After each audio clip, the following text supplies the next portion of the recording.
ప్రకటన గ్రంథము 10వ అధ్యాయం. బలిష్ఠుడైన వేరొక దూత పరలోకము నుండి దిగివచ్చుట చూచితిని. ఆయన మేఘము ధరించుకుని ఉండెను. ఆయన శిరస్సు మీద ఇంద్రధనుస్సు ఉండెను. ఆయన ముఖము సూర్యబింబము వలెను, ఆయన పాదములు అగ్ని స్తంభముల వలెను ఉండెను. ఆయన చేతిలో విప్పబడి ఉన్న ఒక చిన్న పుస్తకముండెను. ఆయన తన కుడి పాదము సముద్రము మీదను ఎడమ పాదము భూమి మీదను మోపి సింహము గర్జించున్నట్లు గొప్ప శబ్దముతో ఆర్భటించాను. ఆయన ఆర్భటించినప్పుడు 7 ఉరుములు వాటి వాటి శబ్దములు పలికెను.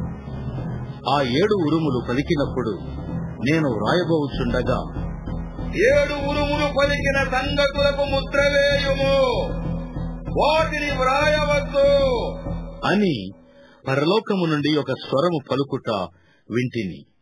మరియు సముద్రము మీదను భూమి మీదను నిలిచియుండగా నేను చూచిన ఆ దూత తన కుడి చెయ్యి ఆకాశము తట్టు ఎత్తి పరలోకమును అందులో ఉన్న వాటిని, భూమిని అందులో ఉన్న వాటిని, సముద్రమును అందులో ఉన్న వాటిని సృష్టించి యుగ యుగములు జీవించుచున్న వాని తోడు ఒట్టు పెట్టుకుని, ఇక ఆలస్యముండదు గాని 7వ దూత పలుకు దినములలో అతడు బోర ఊదబోచుండగా దేవుడు తన దాసులకు ప్రవక్తలకు తెలిపిన సువార్త ప్రకారము దేవుని మర్మము సమాప్తమగును అని చెప్పెను.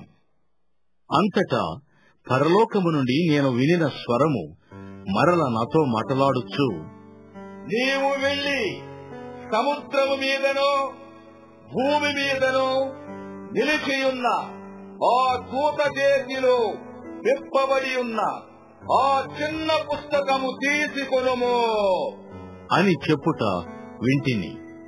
నేను ఆ దూత యొద్దకు వెళ్లి, ఈ చిన్న పుస్తకము నాకిమ్ము అని అడుగగా ఆయన, దాన్ని తీసుకుని తినివేయుము, అది నీ కడుపుకు చేదగును గాని నీ నోటికి తేనెవలే మధురముగా ఉండును అని నాతో చెప్పాను.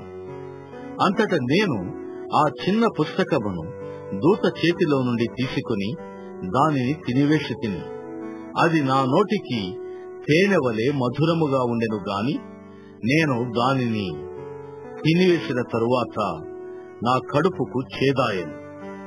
అప్పుడు వారు, నీవు ప్రజలను గూర్చియు జనములను గూర్చియు ఆయా భాషలు మాట్లాడు వారిని గూర్చియు అనేక మంది రాజులను గూర్చియు మరలా ప్రవచింపనగత్యము అని నాతో చెప్పిరి.